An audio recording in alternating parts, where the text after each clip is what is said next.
ABC 10 News presents a mayoral town hall with Meals on Wheels of San Diego County and Oasis San Diego.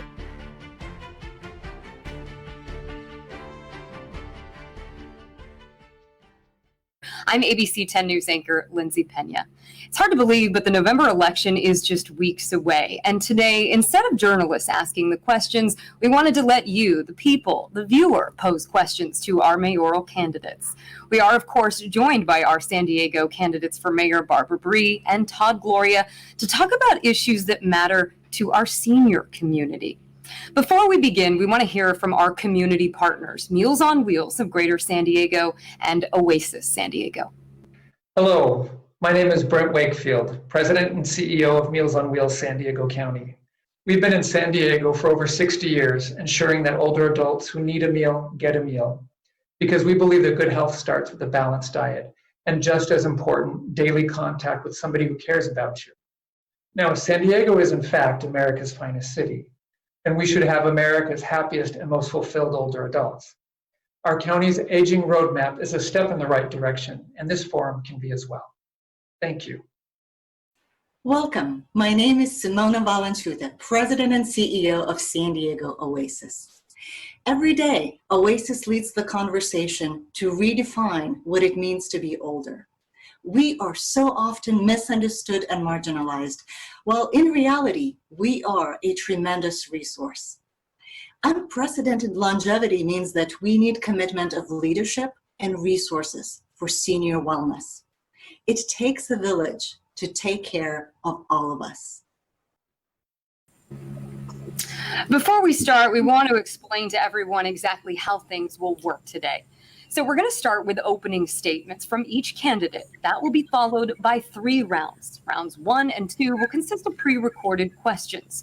Round 3 will be a live question round. We'll end with closing statements by each candidate. Our participants and their questions were pre-selected based on surveys done through Meals on Wheels, Oasis San Diego, and ABC 10 News social media networks, and selected for their relevancy. The candidates will be notified of their time.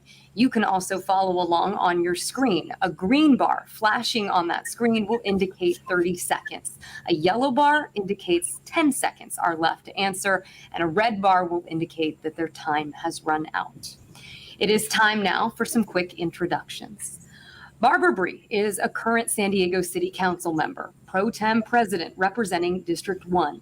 She serves as chair of the Budget and Government Efficiency Committee, as vice chair of the Rules Committee and the Committee on Public Safety and Livable Neighborhoods. Barbara has worked in the tech industry as an educator and as a business journalist. Welcome, Barbara Bry. Welcome. Thank you. Todd Gloria has served in the California State Assembly since 2016. He currently serves as House Majority Whip. Gloria began his career at the county's Health and Human Services Agency. He later went on to serve 2 terms on the San Diego City Council, representing District 3. In his role as council president, Gloria served as interim mayor of San Diego back in 2013. Welcome, Todd Gloria. Thank you very much. Each candidate now has some time to make their opening statements. We held a coin toss just before this debate began. Barbara Bry won that coin toss and chose to go first. Barbara Bry, you now have 2 minutes. Great. Well, I'd like to begin by thanking Oasis and Meals on Wheels. We are so blessed to have you in San Diego. You provide nourishing food and nourishing companionship to our seniors, and your work has become even more important during this pandemic. So first, a little bit about me. Before I ran for city council in 2016, I was a small business owner in the tech world, and I also was a leader in the nonprofit sector. I ran because I was frustrated that the street in front of my office was being torn up over and over again to have the same work done.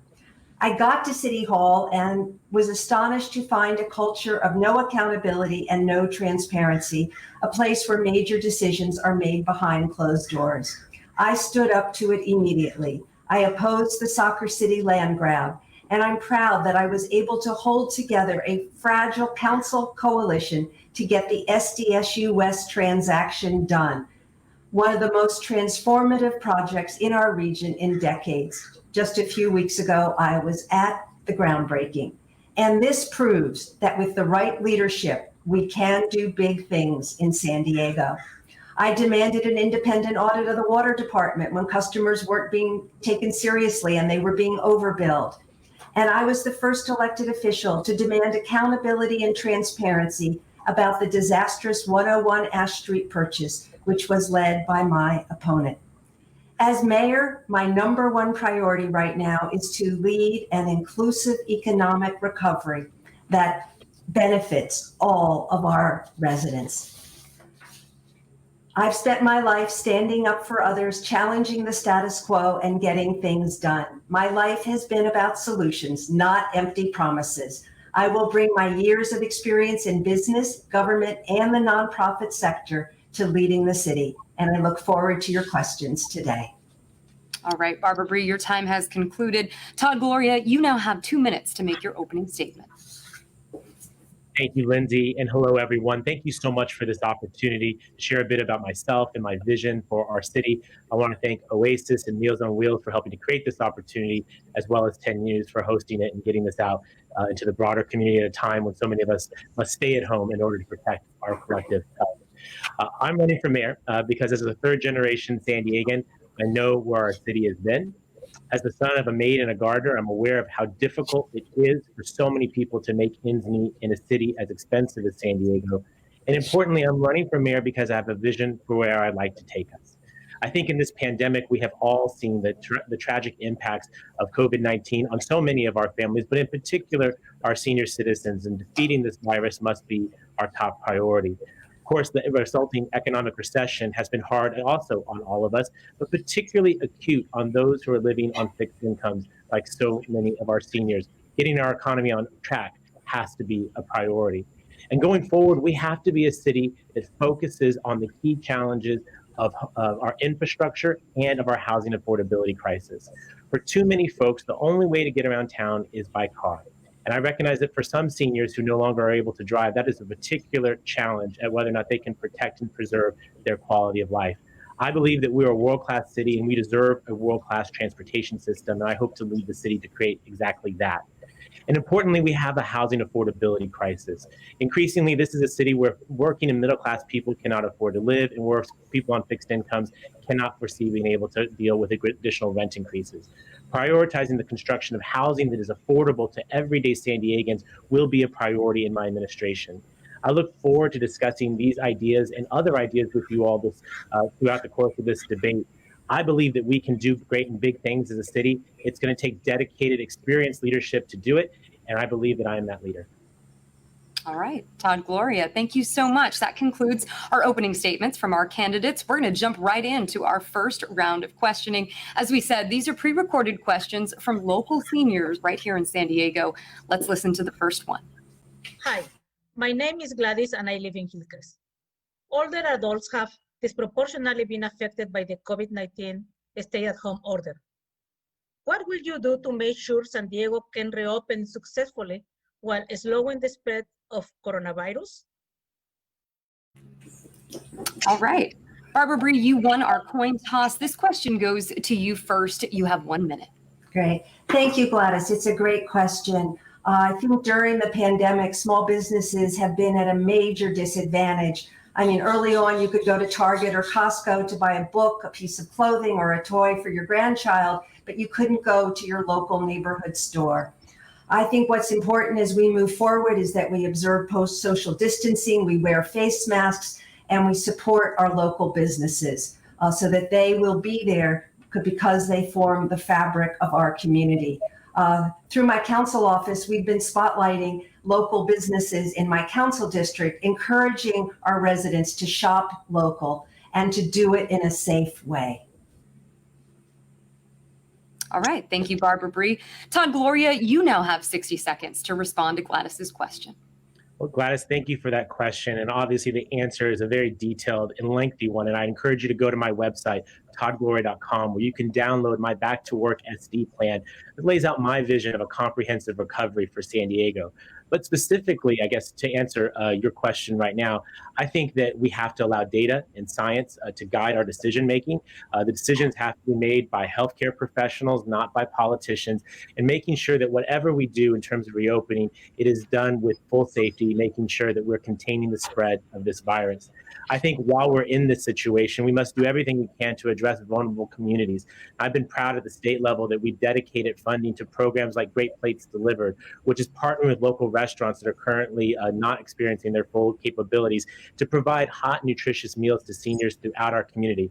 I'll be volunteering at one of those sites tomorrow because it's one of the ways that we can support seniors and small businesses during this difficult time. That's just one novel idea that we have put into place right now to help people get through this. We have more ideas. Find them on my website.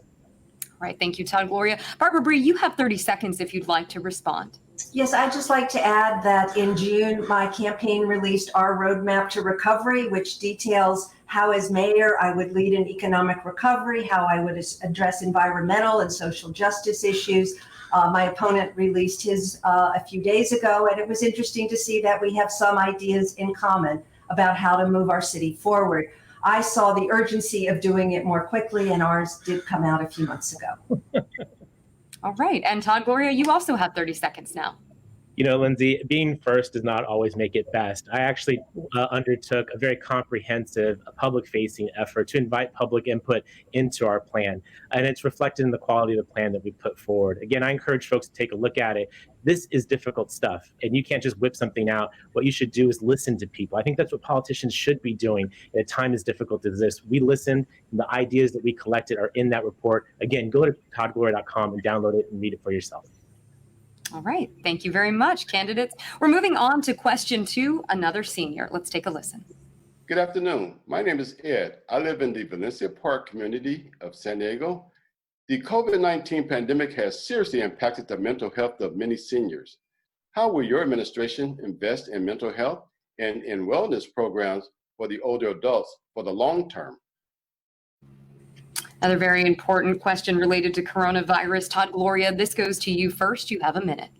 It is an important question, and we have such a stigma against mental illness in our community that I'm grateful this is one of the topics we're talking about this morning. I believe one of the most transformative things we can do is elect a new board majority at the County Board of Supervisors. Having elected leaders at the county who has direct responsibility for mental health that actually cares about this issue and prioritizes this issue is important. And then a partnership with the city to make sure that communities like Valencia Park are getting the services that they need. I'm proud to have the endorsement of County Supervisor Nathan Fletcher in this campaign because he sees me as the candidate that he can work with to actually get that done. And mental illness and mental health issues are not new to me. This is something I've worked on throughout my public sector career, including working on legislation in Sacramento to force counties like ours to take the hundreds of millions of dollars that they have for mental health that they are not spending and force them to spend them in our communities because we recognize prior to COVID-19, we had a mental health crisis. It is going to be made significantly worse because of COVID-19, and we need to get those dollars out in the community to service people who have needs. Todd Gloria, your time has concluded. Barbara Bry, the floor now goes to you. Yes, Ed, that's a great question. And as you know, the county is the health agency for the entire region. And as mayor, I will work collaboratively with the county to make sure they step up and provide more access to mental health programs, that we need more mental health beds, we need more substance abuse programs, and clearly they have not done what they need to do. They are stepping up now. They need to be held accountable. And as mayor, I will hold them accountable to truly serve our residents. And this is going to be a more important issue going forward as many people have been feeling the stress of COVID. Calls for help are increasing, and the county needs to do its part. And as mayor, I will hold them accountable. You can learn more about my plans at my roadmap to recovery on my website, barbarabry.com. Thank you, Barbara Bry. Todd Gloria, you now have 30 seconds to respond. Well, I'd say that, again, Ed, thank you for the question. And I would just put a finer point. You know, it's not about just rhetoric, it's about action. And whether it was my time at the city council where we helped to expand the psychological emergency response teams, acknowledging the priority for mental health, or legislation I've carried in Sacramento, it's not just about encouraging or asking, it's about doing, and I have a record of doing on the issue of mental illness. Barbara Bry, you also have 30 seconds if you would like to respond. Sure. Well, I've demonstrated over and over again in my life that I will stand up, I will challenge the status quo, and I will get things done. And this is what I will do with mental health. All right. Thank you, candidates. We now have a third question. This comes from Maggie in Mission Valley. Let's go ahead and. Hi, my name is Maggie and I live in Mission Valley. The eviction moratorium will likely not last forever, and we will be living with the financial fallout from the COVID-19 pandemic for a while. How will your administration ensure that low-income seniors will have access to affordable housing?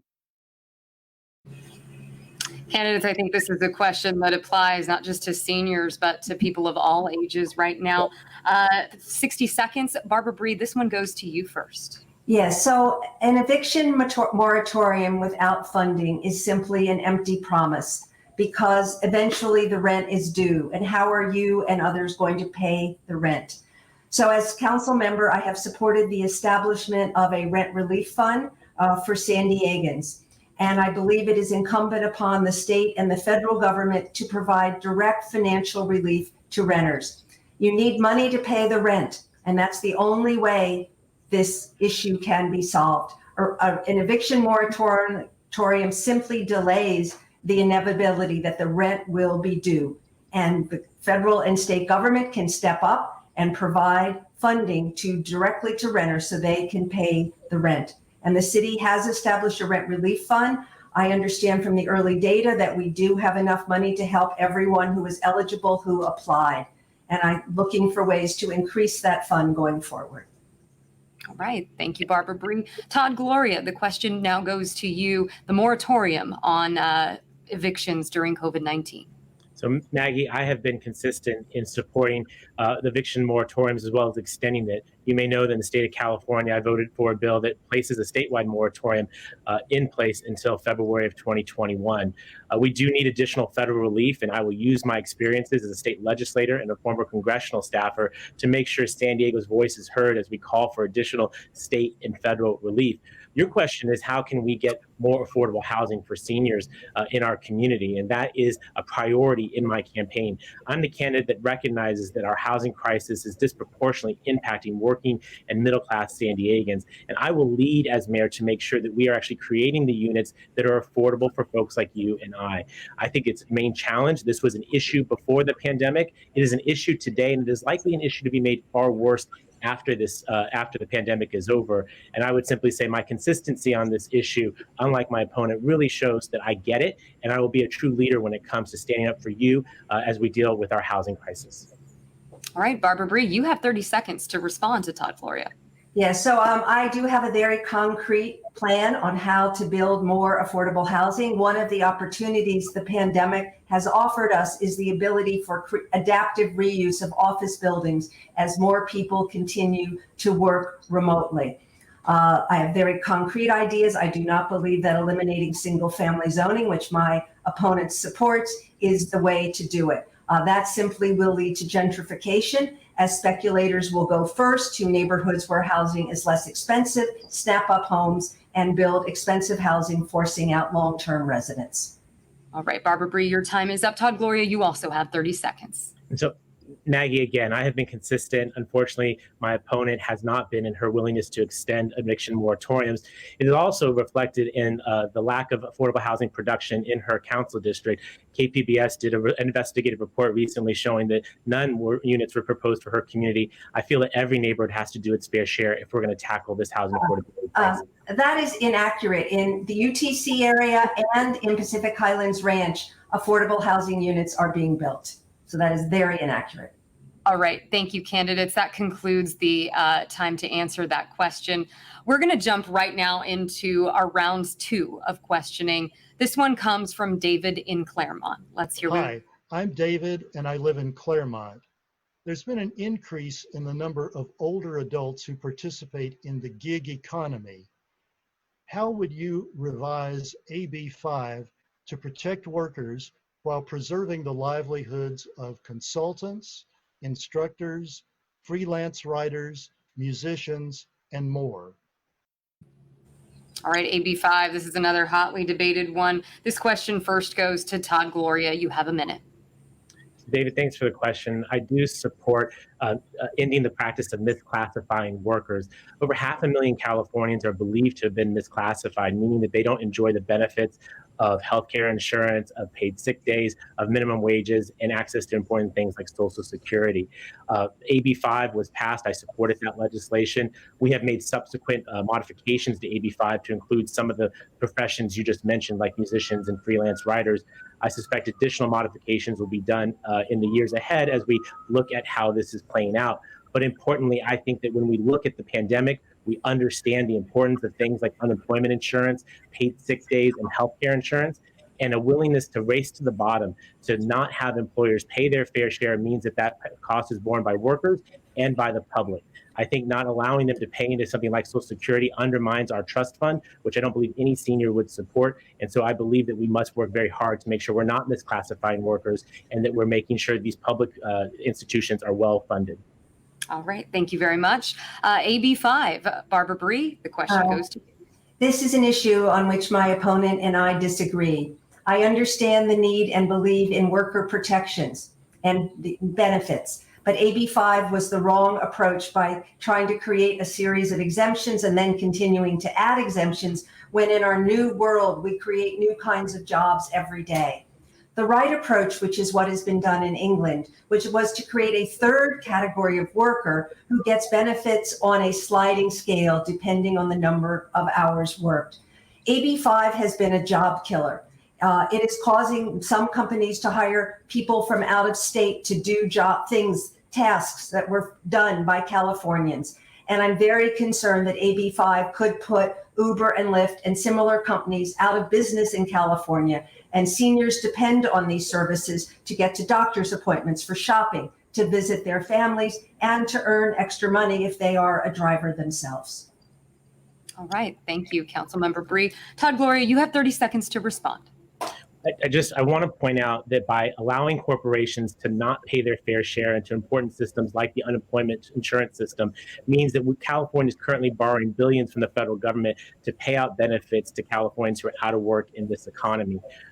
We have to do what we can to defend institutions like Social Security, and you can count on me to always stand up to protect defined benefit retirement systems like Social Security, because they're the bedrock of financial security and dignity in retirement for so many senior citizens.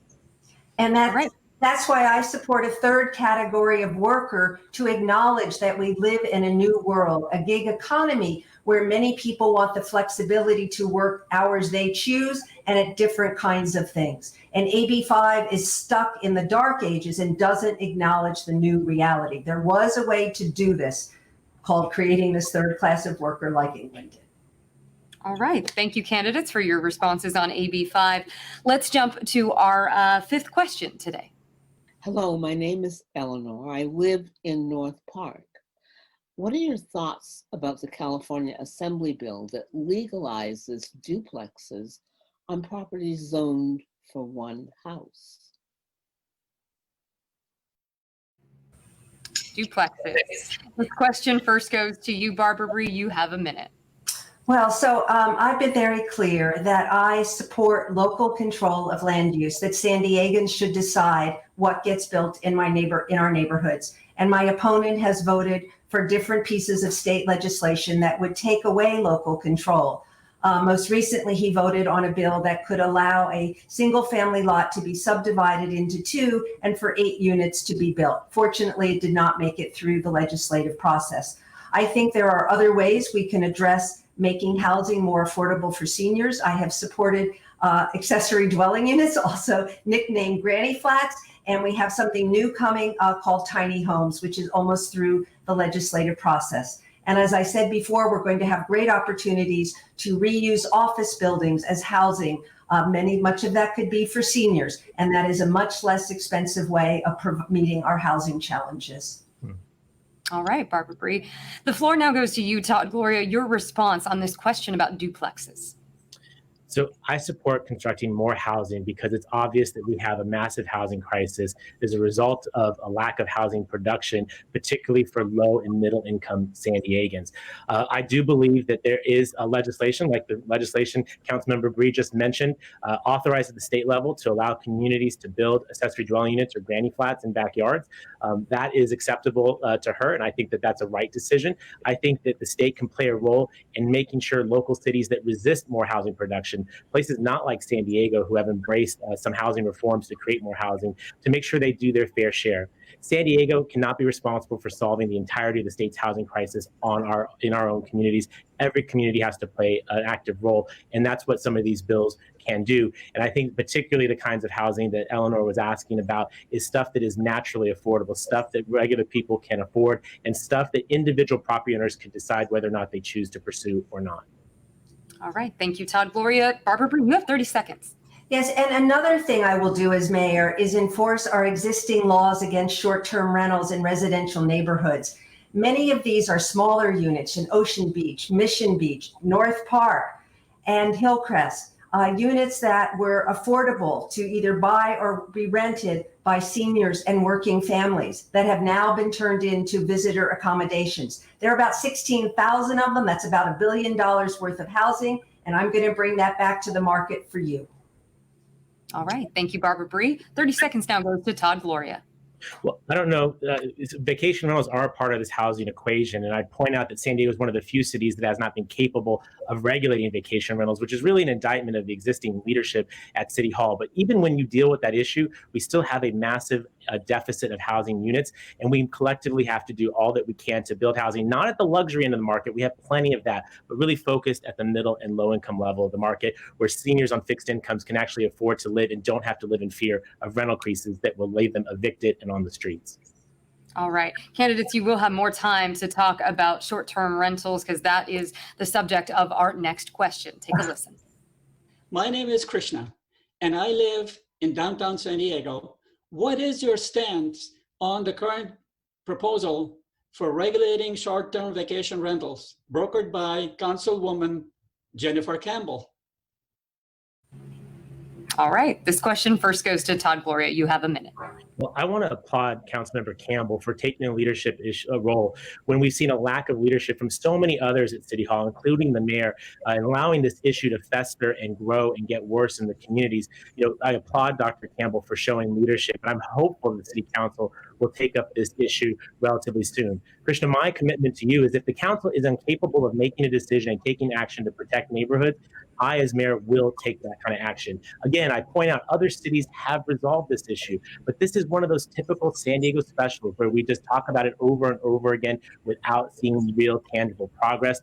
Ultimately, I believe that we should regulate vacation rentals. We should create a fee, a tax, and a fine system that ensures that we have robust enforcement so that when we have the worst impacts of these uses in neighborhoods, that there is a response that gets compliance straight away, and that the worst offenders of violations would be barred from participating in renting out their units on a short-term basis.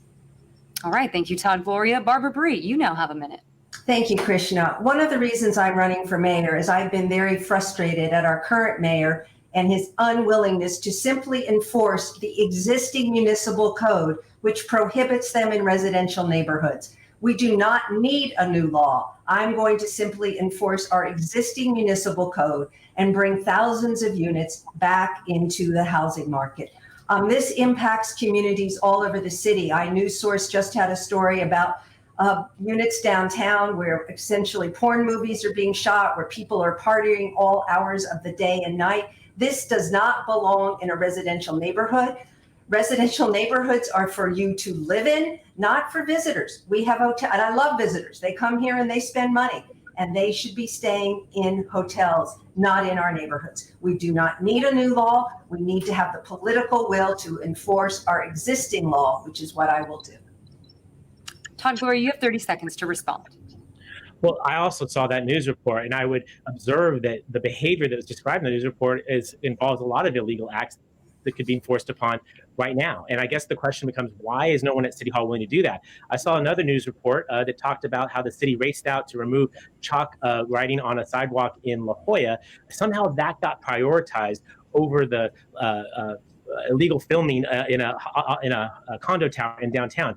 The priorities at City Hall are messed up, and you need to have someone with the common sense to have the right priorities. I will be that mayor. Todd Gloria, your time is up. Barbara Bry, you have 30 seconds. Yeah, listen, I've learned the limits of a council member. You don't control the bureaucracy at City Hall. What Mr. Gloria refers to in La Jolla, my office was informed of after the fact, and I'm very disappointed that this happened. I want to be in charge of the city bureaucracy so that we make common sense decisions, so that we listen to our neighborhoods who have been ignored for years. All right. Thank you so much, candidates. That concludes our first two rounds of questioning. We're going to take a short break and be right back. Good evening. I'm Kimberly Hunt. And I'm Steve Atkinson. And we are continuing to monitor the latest numbers on the coronavirus. Have a positive message for the people. A business went from having to shut its doors to saving 51 jobs. Look, I did it in the middle of COVID. So can you. We don't see ourselves as heroes. We just see ourselves as selfless participants of just doing a greater good. And one last piece of advice? Smile. This was a way to bring students and their families together to celebrate the class of 2020. Letting everyone in San Diego County know that we can build and we can move forward as a unit. They hear my truth and they believe in my dream and they believe in me, and that's just a big thing, you know?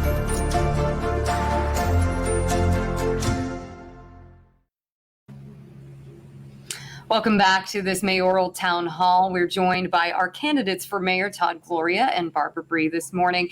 It's now time for the third and final round of questions. These are inspired by our viewers and some of our social media comments. Now, the rules remain the same. Each candidate will initially have a minute to respond and then 30 seconds each for rebuttal. Our first question. If elected, what is the first thing that you would do to address calls for police reform in the wake of recent racial tension? This question first goes to Councilmember Bry. You have a minute. Yes. First of all, it's clear we have racial disparity in policing. All the data shows it. Right now, I'm focused on passing Measure B on the ballot, which will establish an independent police review commission. This is very important in creating trust between residents and law enforcement so that people will feel they have a safe place to turn if they were a victim of police abuse. I have supported this measure since 2018. We did not have enough votes to get it on the ballot then. And I'm very honored that the author of that measure, Andrea St. Julian, who is president of the Earl B. Gilliam Bar Association, has endorsed me for mayor because she knew back in 2018 it was risky for me to support it. This time, the council voted unanimously to put it on the ballot. And the first thing is to get it passed. So I hope you all will vote for it, and then to fund it appropriately so it can do its job. All right. Thank you, Councilmember Bry. Todd Gloria, the question now goes to you, police reform. So on day one, you will see me make a commitment to making sure that if the voters approve Measure B, as I hope that you will, I've endorsed this measure and I recommend a yes vote on Measure B, that I will fully and faithfully implement it. I think too often we see broken promises from City Hall when the voters take a specific action, but it's not played out the way that the voters expected. This will be an expensive endeavor, expanding and strengthening our review board to have things like investigators, independent counsel, and subpoena power will come with some additional costs. But I believe that is money well spent in order to enjoy the trust of the communities that we are sworn to protect and to serve. I think that that is an important measure. Again, I ask you to vote for it. And I say to you that if I'm your next mayor, I commit to making sure that we fund it and implement it fully and faithfully so that we can start the process of becoming national leaders when it comes to policing in the 21st century. San Diego once was a leader when it came to community policing. We can be that again. And I hope to be the leader to make that possible. Thank you, Todd Gloria. Barbara Bry, you have 30 seconds. Yes, so this is an issue on which my opponent and I agree. The importance of getting Measure B passed, funding the new commission appropriately, and making San Diego again a leader in neighborhood policing, where police officers are able to get out of their cars and truly get to know the neighborhood, and providing them with the training that they need and recruiting a police force that represents the diversity of our city. Todd Gloria, you now have 30 seconds. I would just add that in our city's history, we have never elected a person of color to be mayor of our city. Through my own personal experiences, I know how important it is that we get this right. I don't want to be a city that waits until we have a national tragedy that we must respond to. I want a proactive position that, again, shows us leading and, frankly, prevents the kinds of tragedies we see in cities like Minneapolis and Louisville. We can be a city that leads on policing. I will be a mayor that leads on police reform. All right, thank you, candidates. Our next question. The coronavirus has hit San Diego's tourism industry especially hard. How would you respond to a recent push to open the convention center before we have a vaccine? This question first goes to Todd Gloria. Well, reopening our convention center is important for our local economy, but it cannot be done unless it is done safely. I am working with the convention center to try and devise what it would look like to do that in a COVID-19 environment without a vaccine, and sharing those ideas with the state of California to see if there's a way forward. Ultimately, we know the convention center is not going to reopen in 2020, and its current use as a homeless shelter is an appropriate use. I'm troubled that the city currently intends to close the homeless shelter at the convention center sometime next month. I think that that's horribly short-sighted. I believe its operation as a shelter should continue through the calendar year of 2020.